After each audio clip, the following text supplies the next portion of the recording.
Gospel and City Church. How you doing? Yeah, it's so great. I'm just excited to be here with all of you who are in person, everybody who is watching online at home or wherever you are.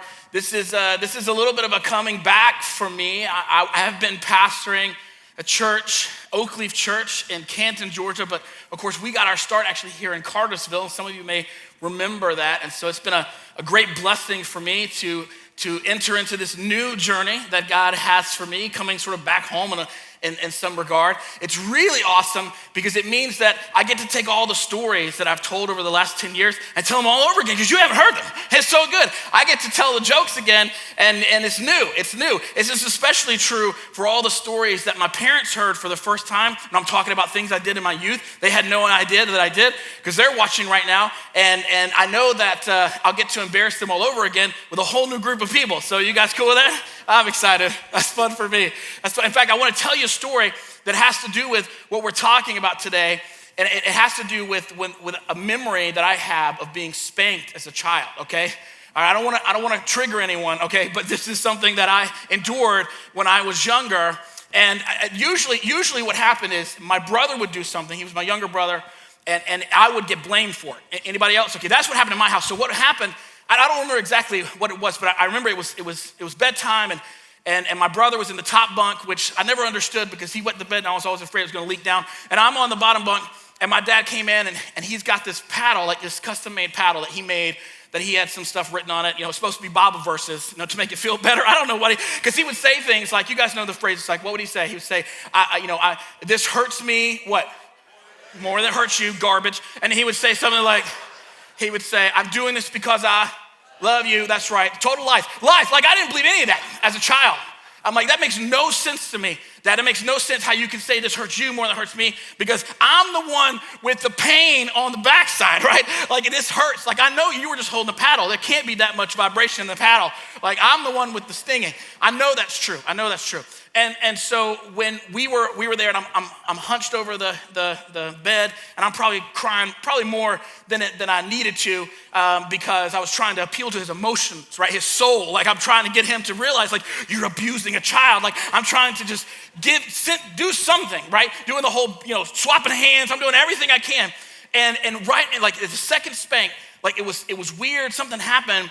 And the room just got silent because my brother, he was in the top bunk, he's snickering, right? He's laughing because he knows that ultimately he probably should have been the one who got in trouble. And he stopped snickering, and my dad stopped saying all the phrases, and I realized the paddle broke. The paddle broke. It snapped in half. And so my dad picks up the pieces and he runs out of the room and slams the door. And I'm like, oh yeah. Did you see that, bro? I broke the paddle, bro. And my brother's like, shut up. You just go to bed. You just leave me alone. I'm like, I broke the paddle. I mean, no, nobody can touch me now. Nobody can touch me now. I mean, what's he going to do? What's he going to do? He can't do anything now. I broke the paddle. So I remember being very proud of myself and getting in the bed and like getting ready to have sweet dreams and go to sleep with a big smile on my face. I could tell my brother was upset and pouting, like, how could this possibly happen? And it's so I'm going to sleep, my brother's sleeping, he gets quiet, and all of a sudden, now I don't know if you have a father who has like a workshop in the basement, but there was this noise, and it sounded like a saw. Right? A drill, some hammering, lots of things moving around, and my brother starts to snicker again. Now, I didn't want to believe it. I'm like, no, there's no way that's happening. But sure enough, my father comes in and it got silent because all the noise downstairs got silent. And I'm like, okay, well, maybe I was just dreaming it. Maybe it was not, maybe I was just hearing it in my head. Next thing I know, and I'm probably exaggerating. I'm sure my dad's just laughing at this. This is totally not what happened. But in my memory, this is what it was like. Like the door kicks in, boom, right? Light from the hallway shining in. My father's standing there holding up this brand new paddle. It's got holes drilled in it. It's got rebar. Like he's holding this thing up. He's holding it up and he's like, bend over, boy, we're starting again. Now, I told that story growing up in high school and college because I thought it was hilarious. And I told it because I'm like, you guys think my dad is this nice, loving, godly man, which he is, okay? He totally is that for sure, all right? But I saw his bad side. Like I saw his wrath. I got to experience his temper. I know that if you know my father, you know he is the kindest, gentlest, most loving human being on the planet, okay? But as his child, as his oldest child, I think I got a lot of experimentation as they were figuring out parenting. And so I would tell the story and I would think, I got to see my father's wrath. I got to see my dad's wrath, right? Then this crazy thing happened.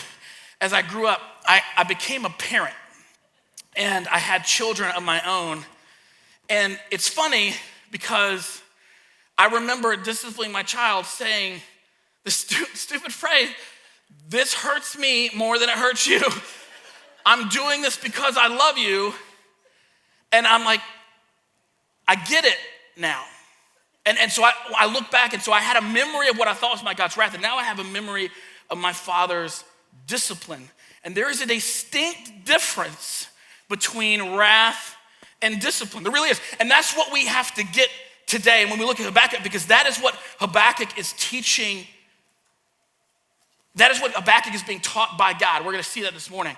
It was something that it took me many, many years to recognize. And so I don't have any memories of my God's wrath. I have memories of my father loving me and helping me and teaching me and telling me what was right and training me up in righteousness. Like he is a good father.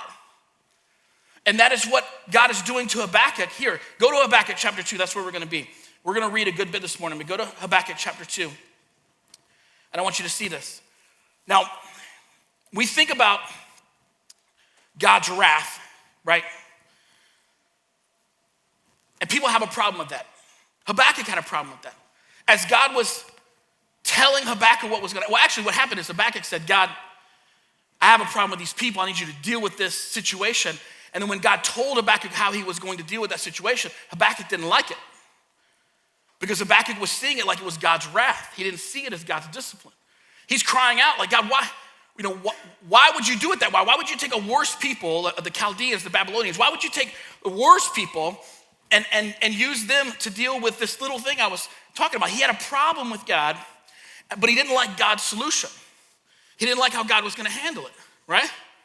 And as he's crying out and as God is answering, I relate to that. Now, I don't know about you, but I think it's hard to get through 2020 and not say some of those things, right?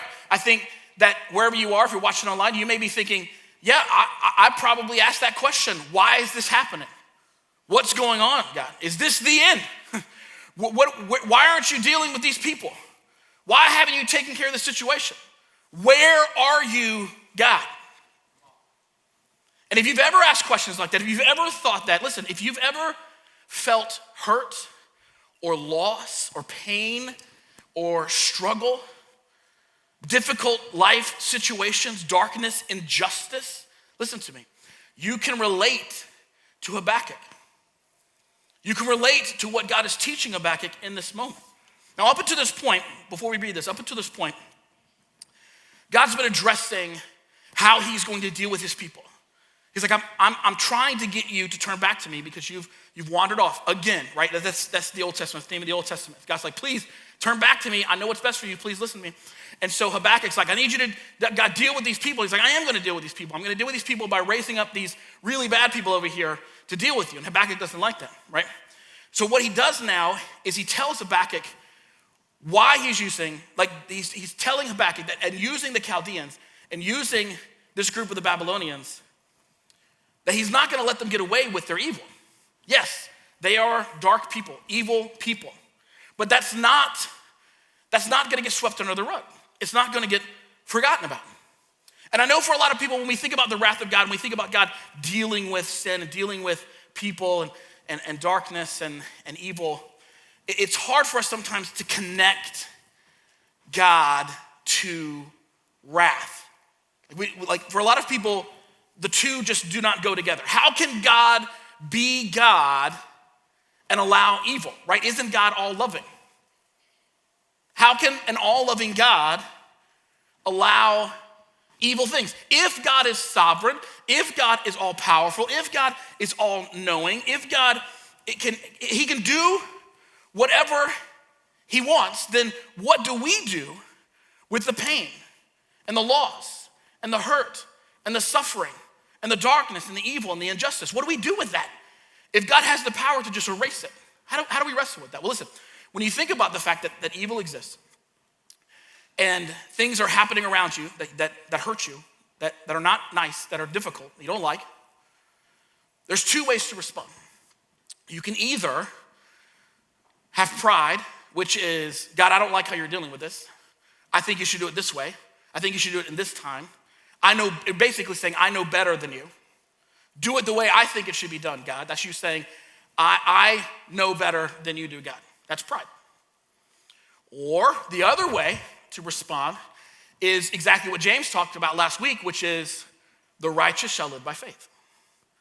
The righteous shall live by faith, and so you trust God. Those are the only two ways to really respond. Either, I don't get it, God, so either you don't exist, or this is stupid, and it makes no sense to me, it defies all logic, and so therefore, I'm taking the position that I would do it better, pride. Or, okay, God, I don't get it, this is crazy, it doesn't make sense to me, it defies all logic, but I'm gonna trust you, as hard as that is. The righteous shall live by faith. So when we look at this passage in Habakkuk, we're gonna see God say, look, I'm gonna deal with evil and injustice. I'm gonna deal with it completely and wholly. So let's read this. We're gonna read a whole lot and then I'm gonna break it down. We'll get to the end. Starting in verse 6. Shall not all these, that's all the people that the Chaldeans have oppressed, have enslaved, have conquered, right, abused, used. Shall not all these take up their taunt against him with scoffing and riddles for him and say, this is all right, woe to him who heaps up what is not his own. For how long? And loads himself with pledges. Will not your debtors suddenly arise and those awake who will make you tremble? Then you will be spoiled for them because you have plundered many nations. All the remnant of the peoples shall plunder you. For the blood of men and the violence to the earth, to the cities and all who dwell in them.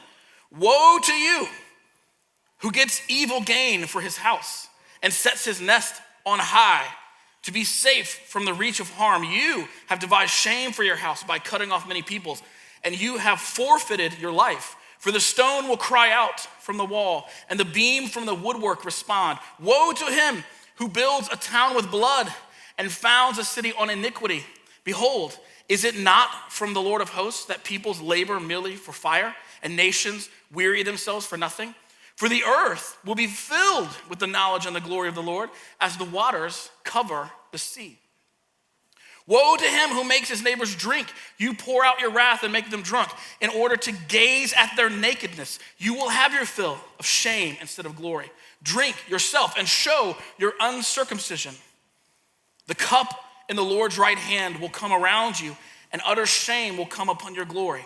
The violence done to Lebanon will overwhelm you, as will the destruction of the beast that terrified them, for the blood of man and violence to the earth, to the cities and all who dwell in them. What profit is an idol when its maker has shaped it, a metal image, a teacher of lies? For its maker trusts in its own creation when he makes speechless idols. Woe to him who says to a wooden thing, awake, to a silent stone, arise. Can this teach? Behold, it's overlaid with gold and silver. There's no breath at all in it. But the Lord is in his holy temple. Let all the earth keep silence before him. All right, now, sometimes when I read the Old Testament, there's a lot of imagery, there's a lot of interesting allegories and strange things being said, and so sometimes it's hard to read that and really capture what's going on.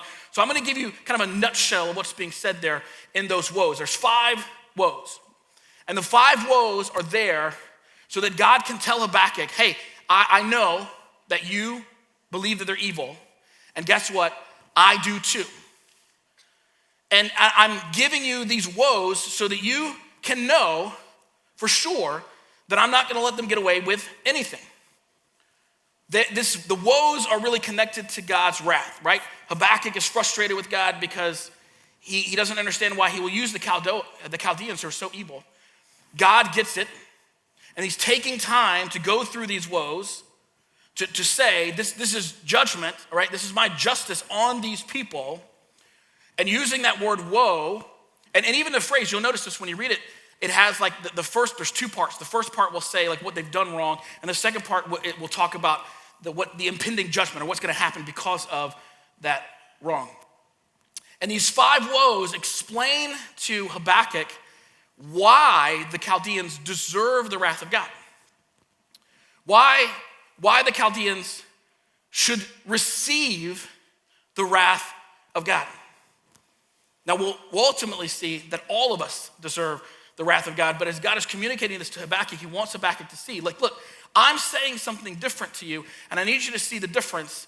I'm going to tell you, the Chaldeans are condemned for their actions. They are condemned. They're not going to get away with it. And yes, I'm using them, and yes, it's going to be hard, but I promise there's something else happening here. So let's look at the woes real quick, just so you get to understand what's being said. So the very first woe that starts in verse 6 is basically this: God hates liars. God hates liars. Now, when I say hate, I told my wife this, and she's like, I don't like the word hate. Can you use a different word? Can you use like despises? Can you use like dislikes a lot? And I said, well, no, I'm going to use the word from Proverbs 6, which is not a cross-reference, but a parallel. There's other places in the Bible that tell us, no, God, he literally hates things. Read the 10 Commandments. There are things that God actually hates. I mean, he hates sin. And then in Proverbs 6, it tells us there are 6 things that God hates, 7 things that God despises. And as you look at that, I'm sure I'm gathering this, so I'm not just making this phrase up, right? God hates liars. So this first woe is a condemnation of the Babylonians' excess in their conquest. In fact, if you look at verse 6 at the very end, it says, it loads himself with pledges. And what that means is the Chaldeans, they'd come in and they would tell the people, hey, look, you're not gonna be a slave forever. We'll put it in the law. You'll get your land back. We'll repay you. You'll be able to repay your debts. They tell them these things, but then they treat them inhumanely. They're lying to them. The best comparison to this is what happened in World War II and how the Nazi Germany treated the Jewish people. In fact, Andy Andrews wrote a book called How to Kill 11 Million People. And the answer to how to kill 11 million people was this: you lie to them. You say, don't worry, just get on the trains. We're gonna take you to a place where we can treat you better. You just lie to them. And that's what the Chaldeans are doing. They're lying to them. And God's saying, that doesn't pass the test. I'm sorry. I'm not gonna allow that. I hate liars.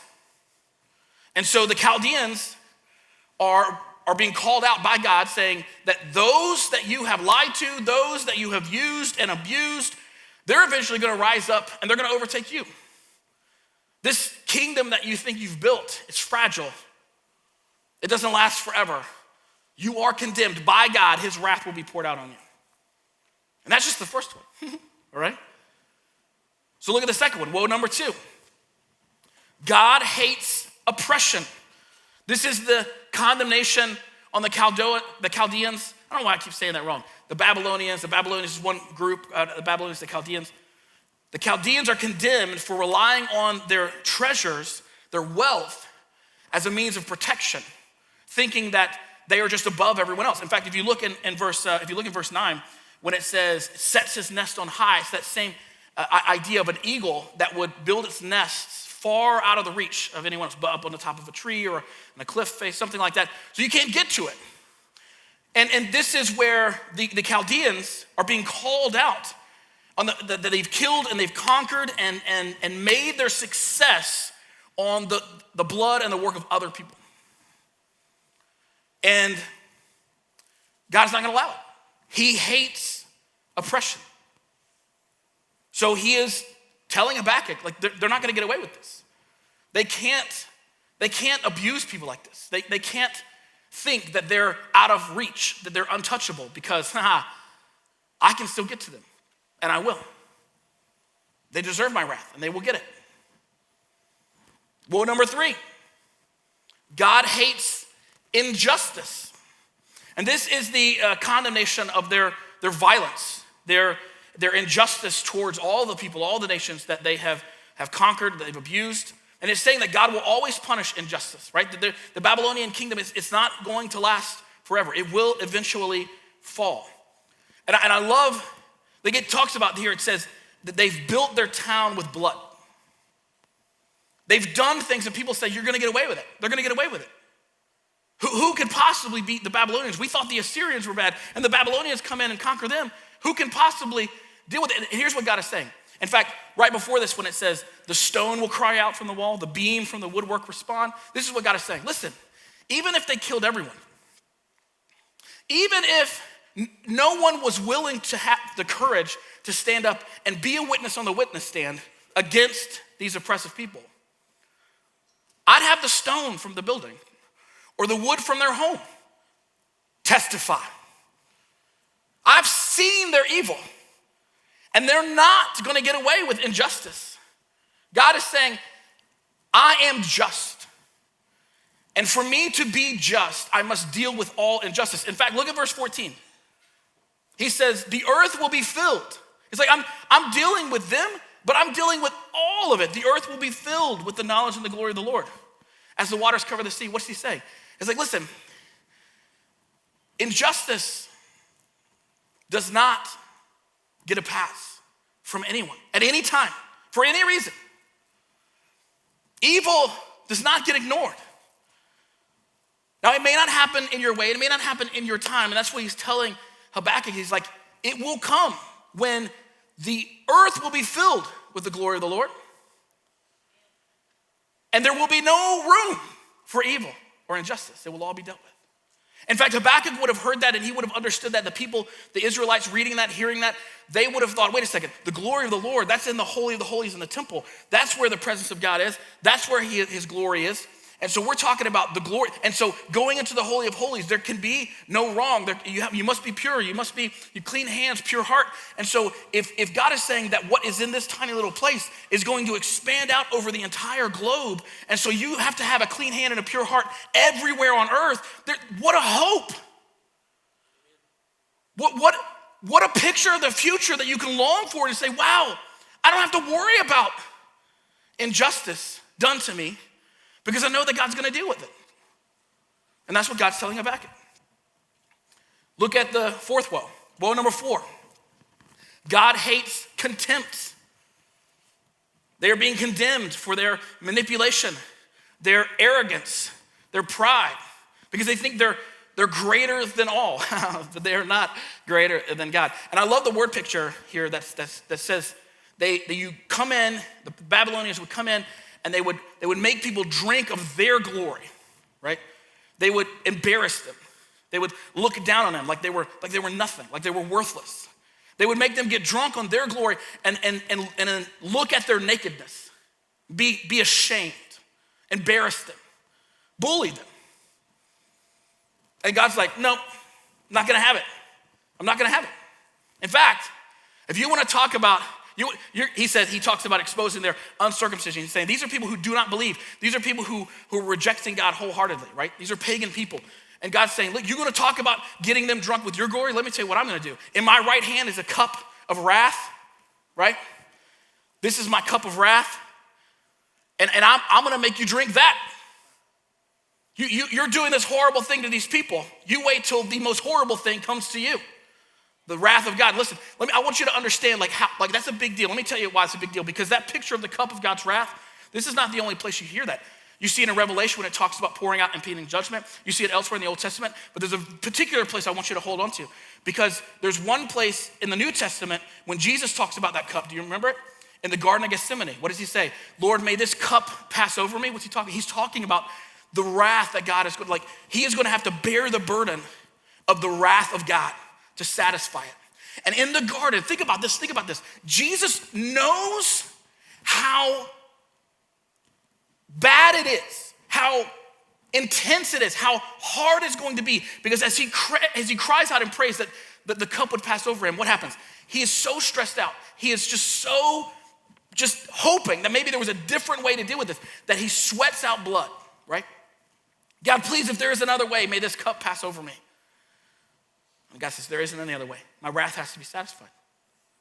I have to pour the cup. I have to deal with injustice. I have to deal with evil, all of it. Not just some of it, all of it. The author of Hebrews tells us, for the joy set before him, right? So he says, okay. So he goes to the cross for you. Look at the last woe. Woe number 5. God hates idolatry. They're condemned for their worship and devotion to false gods. And I love the logic here, the questions being asked. Like, really? You're going to make something with your own hands? Yeah. You're going to take something made by a human and you're going to worship that? The creator of it is going to bow down to it.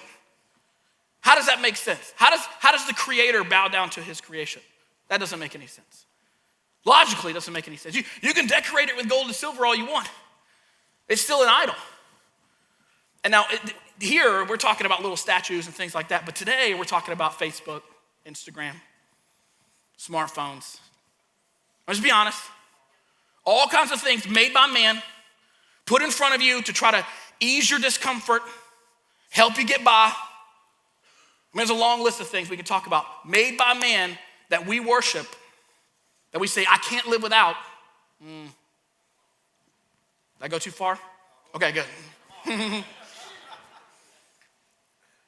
God hates idolatry, and he calls him out for it. It's not gonna go. You can't have another God before me. God hates liars. He hates oppression. He hates injustice. He hates contempt. He hates idolatry. And look what he says in verse 20. Because they're talking about false gods, fake gods, gods made by human hands. And it says, but the Lord is in his holy temple. God is real. The Lord is in his holy temple, and it says, let all the earth keep silence before him. He is real. He's not created. He's the creator. He is in his holy temple. And that's just telling Habakkuk, listen, I got this. I'm in control. I promise. Trust me. God's telling Habakkuk, I know the Chaldeans are bad. They're not getting away with anything. Nobody is. My wrath will take care of all injustice, all evil, all liars, all haughty eyes, all idolatry. I'm going to deal with all of it. And at the very end, he says, there's the Hebrew word there, hasa, keep silence. It's how it's translated in the ESV. But that word is to have peace, to be still. It's not, hey man, just shut up and work. That's not what he's saying. He's saying, listen to me. Learn from me. Lean into me. I'm trying to help you. And that's the other thing that's being said in verse 20 that we really got to get, because this is where God is saying, Habakkuk, listen, the Chaldeans are getting my wrath. I just went through those woes, but you were not. You were getting something different, and I need you to understand the difference. Wrath and discipline are not the same thing, and we have to understand the difference too. So I'm going to give you, there's one thing you take away from today, this is it. Wrath is God's justice. Discipline is God's vision. Wrath is God's justice. Discipline is God's vision. Wrath as justice is God's judgment, dealing with rebellion, injustice, and sin. All evil, completely, fully, eternally. God's discipline, though, listen, don't miss this, is a work towards the future. It is an unpleasant, difficult, long, hard work today in preparation for tomorrow. You see the difference? Let me give you a picture and help you understand what I'm talking about. We live about 30 miles from here on a farm, and when we moved in, my wife wanted to make all these changes, and one of the big things she wanted to change that we never got around to was the fireplace. She said it looked, I thought it looked like brick, I thought it looked nice. She wanted it painted, whatever. So she wanted to paint the pretty brick, and over the Christmas break, we finally got around to it. So here's the picture. Here's the difference. That's what it looked like. Don't mind the gun, previous owner, whatever. All right, so that's a picture for that. This is what it looks like now, all right? Now, my wife, she's like, I want to paint it white, and I want to have like a nice mantle. And she's like, I need you to figure out how to do this. You know, I'm not a carpenter person, whatever. She was showing me pictures, but I can't see things. I can't visualize stuff. So she was showing me pictures of things, and I go, this is what you want? She's like, yeah. I was like, all right, I got it. She's like, well, how are you going to do it? I'm like, I don't know. I'm going to paint the brick. I'm going to hammer some wood. I don't know. I'll figure it out. And she's like, well, I need you to show me. So I had to pull off the little gas thing, like paint a couple bricks, and she still couldn't see it. Like she couldn't see it. I'm like, I don't want to paint so I had to paint the whole thing. And she's like, I still can't see. You got to build the mantle. So I had to go build the mantle. She couldn't see it.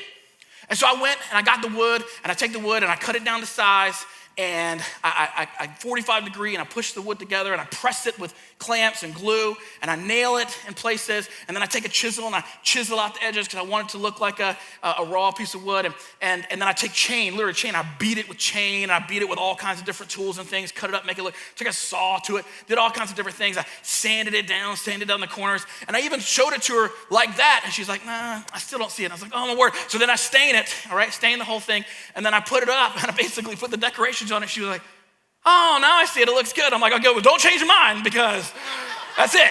That's what you get. I'm glad you like it because that's what you get, all right? But here's what's important about that, because my wife couldn't see it. But as soon as I had the picture, as soon as I knew what it could be, what she was looking for, I had the vision in my head, right? And I just went after it. And that means that the brick had to change. It means the wood had to be cut down to size and pressed and hammered onto and beat with chain, chiseled away, sanded the edges, stained. Work that if I was the wood would have been painful and hard and difficult, right? Listen, there's some wood that did not make it on the mantle. That wood did not get chiseled. It did not get beat with chain. It did not get stained. Do you know where it went? Into a burn barrel. It wasn't a part of the project. That's God's wrath. Like, you don't want to be a part of what I've got going on? Fine. Then you're not a part of my plan. You're not a part of my family. But if you are bought into me, you may not be able to see it, but I can get you to be who I know you can be. And it's going to require me to cut you down to size. And it's going to require me to press in and hammer a little and chisel off the edges and sand it down and coat it with stain and do all these things. And it's going to hurt and it's going to be hard, but I promise if you'll stick with me, I can see the end. I have a vision for you. I have a plan for you. And it's beautiful. The difference between God's wrath and God's discipline is the wrath is God saying, please. And they reject it. And the discipline is God saying, okay, you're a part of my family. And I love you. And I care for you. And unlike this other one who's rejected me, I am going to do whatever it takes to make you the best you can be. What I know you can be. And Habakkuk can't see the vision. Habakkuk's more like my wife at the fireplace. He can't see. He's getting this information before the Babylonians even come and conquer him. But we've seen the rest of the story. We've seen more of God's vision, right? Because what happens? The Babylonians overtake, right? They do that. But then and they're enslaved, right? And then do you know what happens? You read the book of Daniel. You see, as a slave, right? Daniel refuses to bow. His friends Shadrach, Meshach, and Abednego refuse to bow to a statue, to conform and deny God as the one true God. And Nebuchadnezzar gets to see these miracles, and you see the heart of Nebuchadnezzar change over time as Daniel just remains faithful. The righteous shall live by faith. Trust God in the midst of these hard times. And then you know what happens? There's a spiritual renewal in the Israelite people. Ezra bringing back the word of God. They fall on their face, they cry out and worship. Nehemiah rebuilding the city and the city wall. And it's amazing to see what happens. The Israelites beaten down, hurt, abused, are brought back into prominence. And it's amazing. And then 400 some odd years later, we get Jesus, who goes through everything that he goes through for you. And so here we are 2,000 years later, we're still a part of God's vision. He's still working in us, and then we just forget it. It's like we miss the stories. It's the same thing that happened to the Israelites. They had forgotten all that God had done. They disregarded it, and they started focusing on themselves like they knew better than God. And they didn't want God's discipline, or at least they didn't understand it as God's discipline. I want you to look at Hebrews chapter 12, verses 3 through 11. I want you to see something. Like, that God's not asking us to go through anything that he hasn't already gone through. As you're turning to Hebrews chapter 12, I want you to think about this. Have you ever been betrayed? Have you ever been stabbed in the back by someone you know? Because so has Jesus. You ever lost a loved one? Experienced loss of a friend? Because so has Jesus. You ever been ridiculed? You ever been spat on? You ever been tortured, beaten within an inch of your life, murdered? Because Jesus has. And so the author of Hebrews, what he tells us is this. He says, look at verse 3. He says, consider him. Look at this. Consider him who endured, consider him. He's talking about Jesus. When you think times are tough, when you think it's bad, when you think there's injustice, when you think it's rough, consider Jesus, who endured for sinners such hostility against himself, so that you may not grow weary or faint-hearted. Like when it's difficult and you're ready to quit, think about what Jesus went through. He's not asking you to go through anything that he didn't go through himself. And your struggle against sin, you have not resisted to the point of shedding your blood. You haven't had to endure as much as Jesus had to endure. Have you forgotten the exhortation that addresses you as sons, as daughters, as children of God? Look at this. My son, my daughter, do not regard lightly the discipline of the Lord, nor be weary when reproved by him. Look at this. For the Lord disciplines the ones he loves. You know what that sounds like? When it says, consider Jesus, you know what that sounds like to me? It sounds like, it's like the author of Hebrews is saying, hey, it hurts God more than it hurts you. He disciplines the one he loves. You know what that sounds like? I'm doing this because I love you. Chastises every son whom he receives. Look at verse 7. It is for discipline that you have to endure. You need to want discipline because you do not want God's wrath. Look at this. God is treating you as sons, as daughters, as his own family. For what son is there whom his father does not discipline? If you are left without discipline in which all have participated, then you're illegitimate children. You're not sons. If you're not getting God's discipline, he doesn't see you as family. You see that?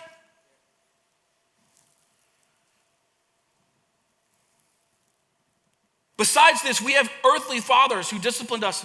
We respected them. Shall we not much more be subject to the Father of spirits and live? For they disciplined us for a short time as it seemed best for them. But he disciplines us for our good. It's for our future. He knows what we need. God knows what we can be, what we should be. Look at this. For our good. Look what it says. That we may share his holiness. I mean, he's doing this not to hurt us, not to bring us down, not to make life difficult, that we might share in his holiness, that we might receive his glory, his grace, his mercy, his love.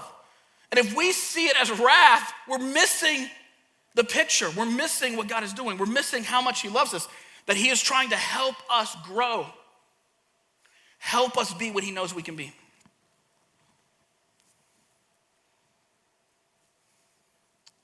Look at verse 11. For the moment, all discipline seems painful rather than pleasant, but later it yields the peaceful fruit of righteousness to those who have been trained by it. You see that? Trained by it. Discipline is training in righteousness. It yields fruit. Jesus mirrored the same idea in John 15 when he says, abide in me and I will abide in you. But if you abide in me, you know what's going to happen? I'm going to prune you. I'm going to cut you off. You know why? I'm going to cut you down to size because that will help you bear better fruit, more fruit. It is a help. And I know it hurts, but it is God doing what he knows is best for you. Now, we can rely on the fact that God will deal with evil. No crime against God will go unpunished. And I know some of you are thinking, man, I just can't fathom God being cruel. God is supposed to be loving. So are you saying that every evil thing is either discipline or wrath? Every dark thing is God disciplining me? I'm saying that if God doesn't care about you, then he isn't loving. He isn't just. If God doesn't care about you, if he doesn't love you, then he'll let you do whatever you want. And if God isn't just, then he'll let everybody get away with everything. But God is loving, and God is just. He does care about you. So instead of focusing on injustice and evil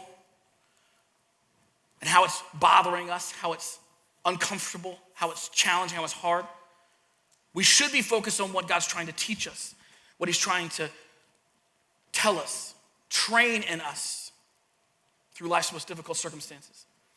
How do we respond knowing this to be true? This is what Paul says in 2 Corinthians 12. He has a thorn in his flesh.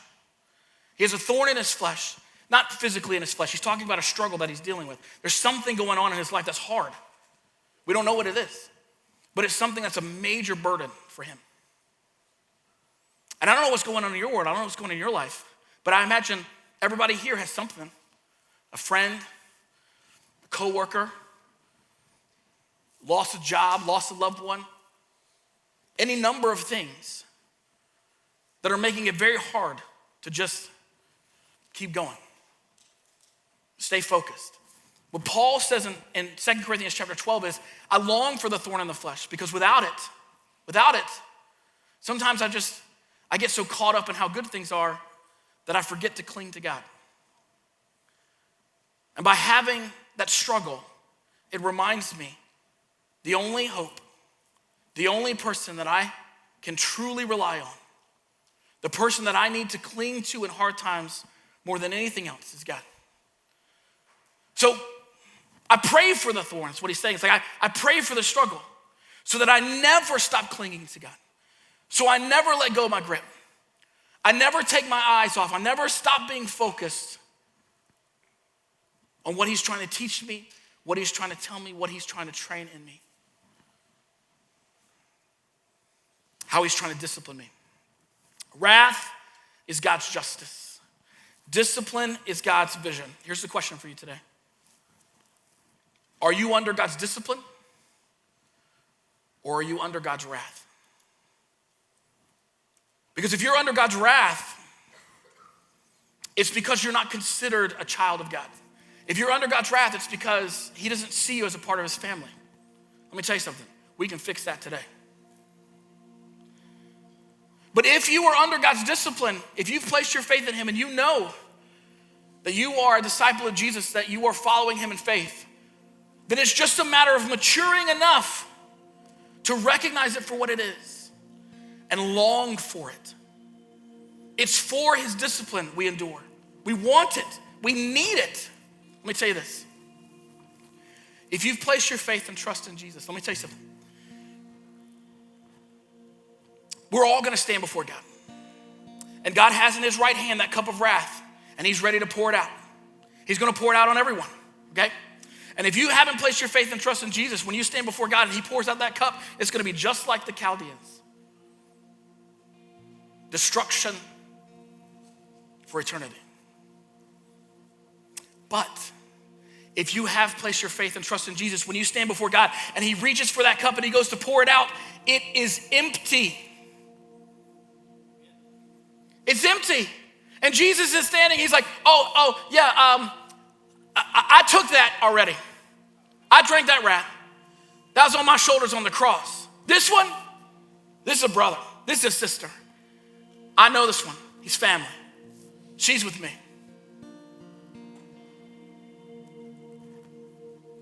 Are you under God's discipline or under God's wrath? If you want to know today, if you're under God's wrath or under God's discipline, there's a simple way to find out. We cry out to him, repent from our sin, place our faith in him, and we're in. Cling to him through thick and thin. In fact, let's do this right now. Heads bowed, eyes closed. If you're here this morning, you've never placed your faith and trust in Jesus, this is the time to do it. This is the time to know beyond a shadow of a doubt that when you stand before God and he pours out that cup, it's empty. Because you have cried out and said, oh God, I cannot do this on my own. I need you to save me. I'm coming before you humbly, repentant of all the wrongdoing, all the things that I've clung to, trying to save myself, all the things that are letting me down, all the things that I've put my hope in that will never satisfy, that will never please, that will never do what only you can do, God. And I'm coming to you and I'm crying out right now in this moment for you to save me. And if you've prayed that prayer this morning, know this. If it's genuine in your heart, you place your faith and trust in Jesus, know this. That cup is empty. And if you've prayed that prayer, if you've cried out and placed your faith and trust in Jesus, I want you real quick, just you, to look at the screens because there's information here that you can text in and someone can follow up. I ask you to do that. In a minute, people are gonna come forward and we're gonna have a time of singing and response. I would love for you to come and tell someone so they can pray for you and encourage you. If you're here this morning and you know that you've already placed your faith and trust in Jesus and you're sitting here right now and you're thinking about how you've had negative feelings and hurt and frustration with God about last year or whatever it is you've got going on, then I ask you right now just to pray and say, I'm sorry, God. I'm sorry for my bad attitude. I'm sorry for my pride. I'm sorry for forgetting that you are in your temple. You are in control. Please, Father, I'm asking for your discipline. I'm asking for you to teach me, to tell me what I need to hear, to train me.